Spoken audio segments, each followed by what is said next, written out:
Episode 7, Dear Partner, What I Wish You Knew About TTC. Hi everyone, my name is Tani Maya, and this is Real Fertility Talk, where we skip the surface and talk about what fertility journey really feels like. Today's episode is personal. It's not just for the person taking the meds, tracking the ovulation, and showing up for appointments. It's for the person beside them, their partner. Whether you're the one giving shots, sitting quietly in the waiting room, or thinking, am I even helping? This one's for you. Because this journey doesn't just happen to one of us, it happens to both of us. So here's a little something I wrote. Please don't laugh. Well, laugh silently. Dear partner, I know you're always trying, even if you don't always know what to say. Even if you feel completely helpless watching someone you love go through this. I know you're scared too, even if you hide it, because you think you have to be the strong one. Even if you feel like showing fear might make me lose hope. But here's what I need you to know.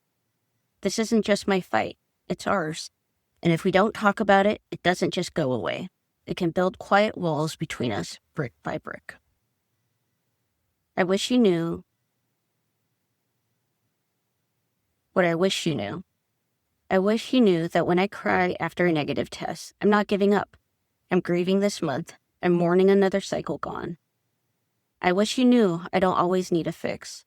Sometimes I just need you to sit with me and say, this sucks, and I'm here for you.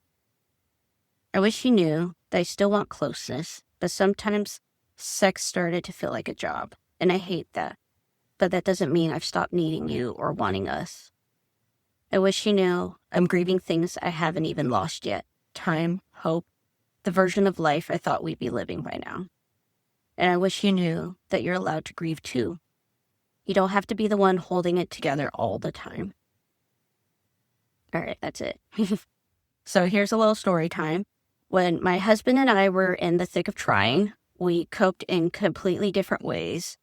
In other episodes, I talked about how we handled miscarriages differently. And of course, we're two different people with different experiences. We deal with this in completely different ways.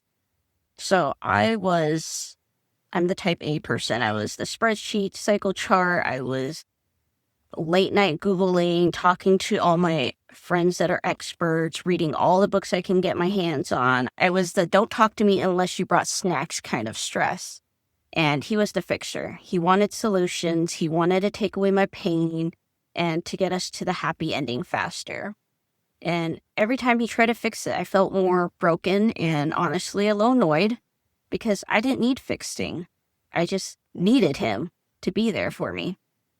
One night after another cycle that didn't work, I just blurted it out. I don't need you to rescue me. I don't need you to fix me.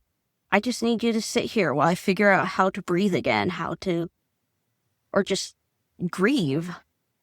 And he did. Not perfectly, not every time, but slowly. We learned how to breathe together again. Sometimes in silence, sometimes through tears, sometimes while eating ice cream straight from the carton. So, to the partners listening, you don't need the perfect words. You don't need to make it better. You don't need a medical degree. You just need to be there. Gently, patiently, without trying to skip ahead to the happy ending part before we had time to the hard part. And to the one in the thick of TTC storm, share this with your partner. Let this episode be the conversation starter. Let it be the bridge back to each other when the weight of it feels too heavy to carry alone. Because sometimes fertility care doesn't happen in a clinic.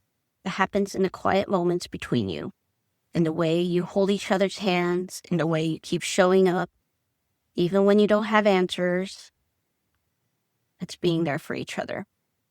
This journey is too heavy for one person to carry, and the truth, none of us know how to do it perfectly. We don't need perfect, we just need together.